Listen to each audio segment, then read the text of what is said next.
हम लोग देख चुके हैं 2014 से देश में प्रधानमंत्री नरेंद्र मोदी जी को हराने की सोच के साथ कई बार ऐसे महत्वाकांक्षी दलों का गठबंधन बना प्रधानमंत्री। और अगर आज हम लोग बिहार की बात कर रहे हैं तो मुख्यमंत्री की भी नीति इस बात को लेकर पूरी तरीके से स्पष्ट है। जीरो टॉलरेंस करप्शन को लेकर मेरे प्रधानमंत्री आगे बढ़ने का कार्य कर रहे हैं द्वारा दी गई। और इसी के साथ कई ऐसे बिहार से जुड़े हुए विषय हैं जिसकी जानकारी मां महिम के संज्ञान में हम लोगों ने देने का हम लोगों ने काम किया। नमस्कार, आप देख रहे हैं निष्कर्ष न्यूज। मैं हूं आपके साथ प्राची सिंह।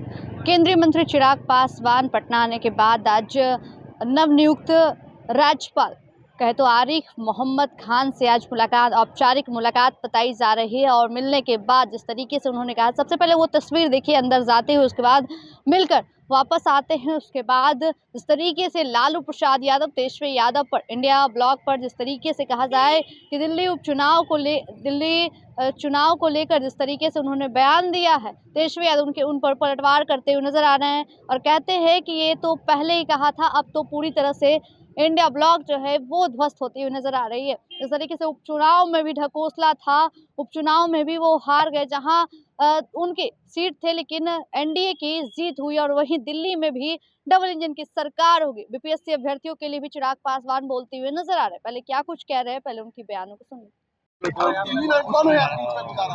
बिहार में जिस तरीके से इस चुनावी वर्ष में जो बिहार और बिहारियों के लिए एक महत्वपूर्ण साल है, इस साल में देश के मुझे लगता है सबसे अनुभवी नेताओं में से एक मां महिम राज्यपाल जी बिहार प्रदेश के राज्यपाल की जिम्मेदारी दी गई। इस उपलक्ष्य पर मैं मेरी पार्टी की तरफ से एक प्रतिनिधि मंडल जिसमें पार्टी के तमाम वरिष्ठ नेता शामिल थे, हम लोगों ने मां महिम से मुलाकात कर उनका स्वागत किया और ये विश्वास जताया कि उनके नेतृत्व में बिहार चुनावी साल में प्रवेश कर रहा है। ऐसे में उनका मार्गदर्शन हम सब के लिए अति महत्वपूर्ण है। साथ ही में नववर्ष की शुरुआत भी थी। नववर्ष की भी शुभकामनाएं मां महिम को पार्टी के तमाम नेताओं के द्वारा दी गई। और इसी के साथ कई ऐसे बिहार से जुड़े हुए विषय हैं जिसकी जानकारी मां महिम के संज्ञान में हम लोगों ने देने का हम लोगों ने काम किया। कुल मिलाकर ये पहली औपचारिक मुलाकात लोक जनशक्ति पार्टी रामविलास के नेताओं की मां महिम के साथ थी। बहुत खूबसूरत ये मुलाकात रही। मां महिम के संबंध व्यक्तिगत तौर पर भी मेरे परिवार के साथ लंबे समय से रहे हैं। मेरे नेता, मेरे पिता आदरणीय रामविलास पासवान जी ने, दोनों ने साथ मिलकर भाइयों की तरह कार्य करने का काम किया। एक ही कैबिनेट का दोनों हिस्सा रहे। कई उतार चढ़ाव राजनीति के दोनों ने साथ मिलकर देखे। मैं बच्चा था तब से इनके साथ मेरा परिचय रहा है।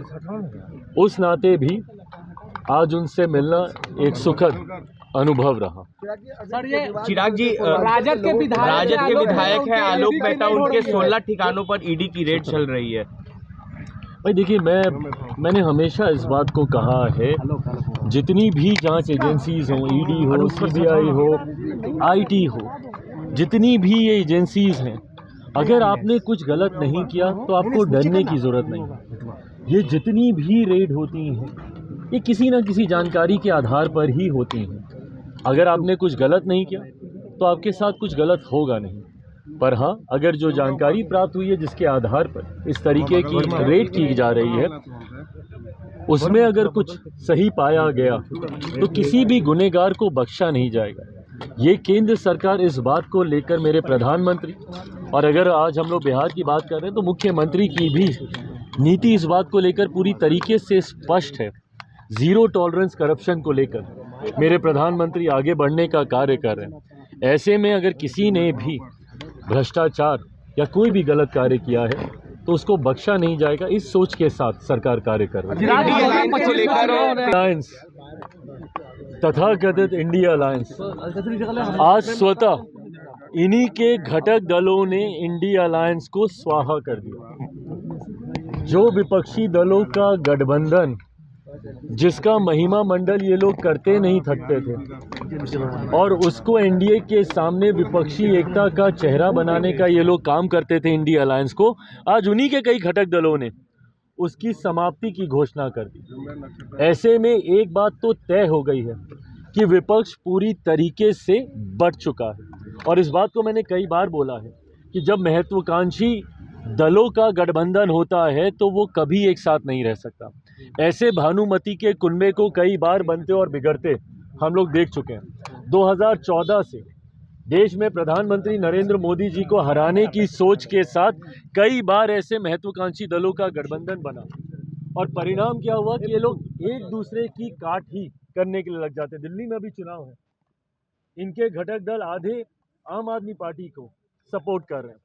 कांग्रेस का नेतृत्व, देश की जनता तो नकार ही चुकी है, कांग्रेस का नेतृत्व इनके घटक दल तक स्वीकार करने को तैयार नहीं है।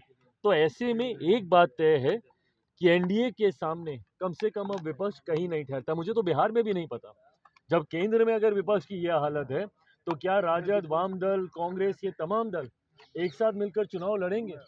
क्योंकि तो आपने साफ तौर पर सुना चिराग पासवान बीपीएससी के मुद्दों को लेकर या फिर उपचुनाव में जीतने के बाद, और वहीं बात करें अगर दिल्ली में विधानसभा चुनाव में किसकी जीत तय होगी, ये सभी कोई जानते। डबल इंजन की सरकार दिल्ली में भी बनेगी और बिहार में भी 225 का आंकड़ा पार करेगा विधानसभा चुनाव में और सब एकजुटता है।